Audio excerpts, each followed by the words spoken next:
पाठ 5 मेरा बचपन। लेखक डॉक्टर APJ अब्दुल कलाम। भाग 4। बच्चों, पिछले कक्षा में हम भाग 3 में अब्दुल कलाम जी के पिता जैनुलाब्दीन की दिनचर्या के बारे में तथा नमाज की प्रासंगिकता के बारे में जानकारी प्राप्त कर चुके हैं। अब हम इसके आगे के भाग के बारे में जानकारी कर लेंगे। पाठ का वाचन।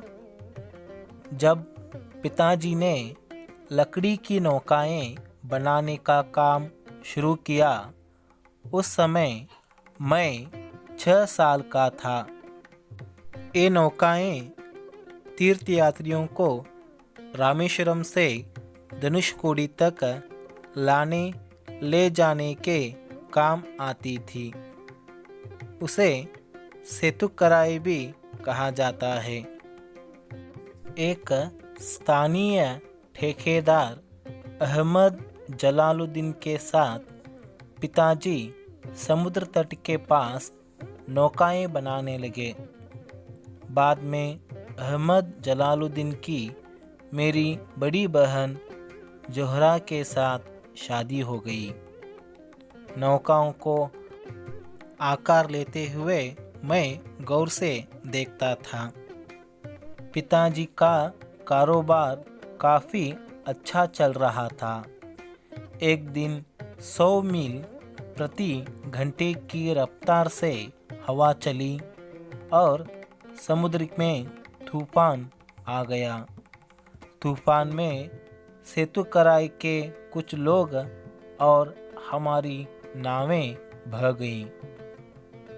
उसी में पांबन पुल भी टूट गया और यात्रियों से भरी ट्रेन दुर्घटनाग्रस्त हो गई।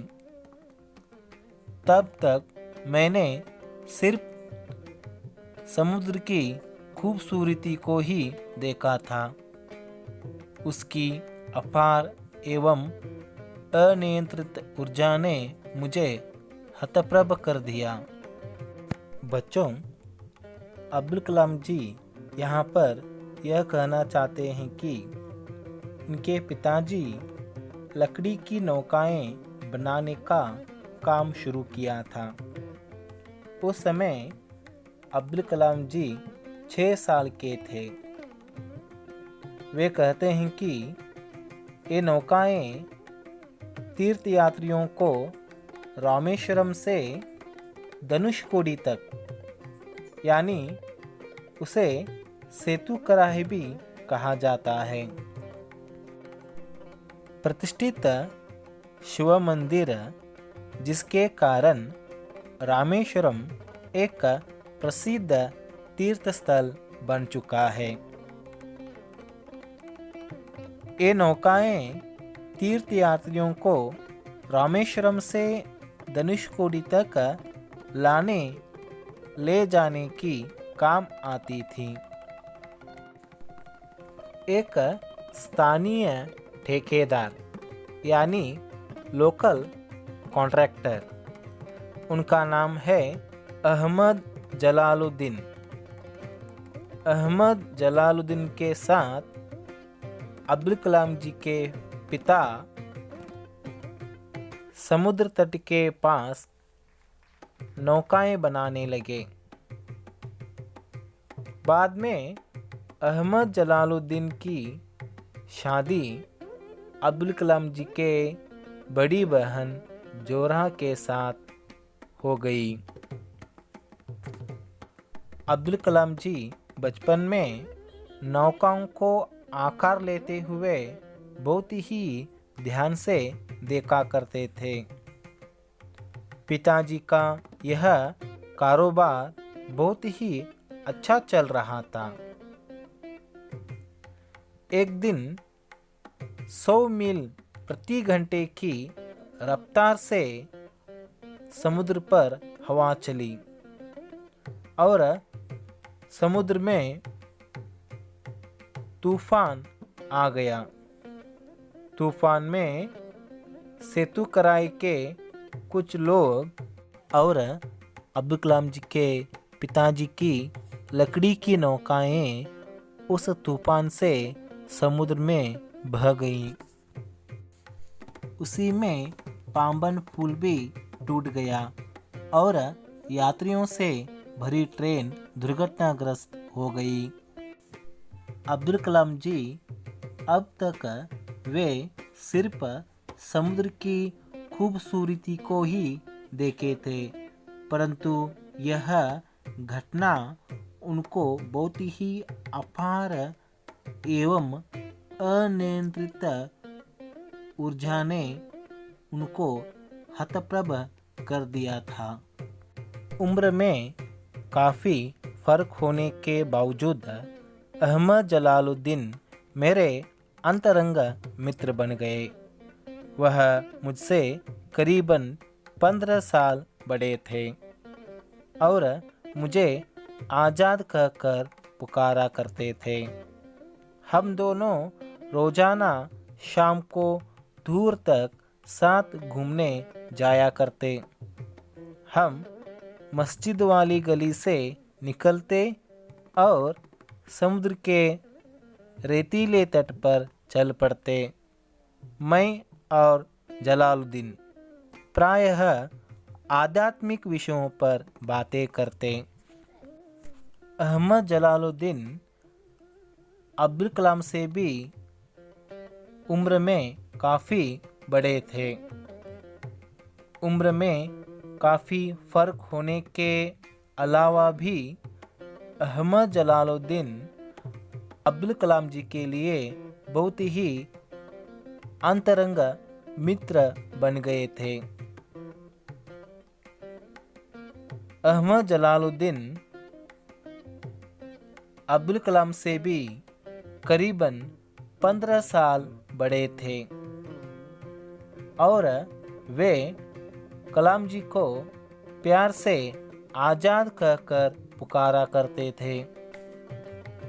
अब्दुल कलाम और अहमद जलालुद्दीन दोनों रोज़ाना शाम को दूर तक साथ मिलकर घूमने जाया करते थे।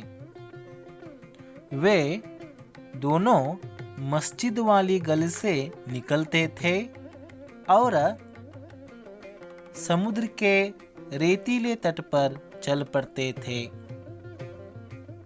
कलाम और जलालुद्दीन हमेशा आध्यात्मिक विषयों के बारे में बातें करते थे। प्रसंगवश मुझे यहाँ यह भी उल्लेख कर देना चाहिए कि पूरे इलाके में सिर्फ जलालुद्दीन ही थे जो अंग्रेजी में लिख सकते थे।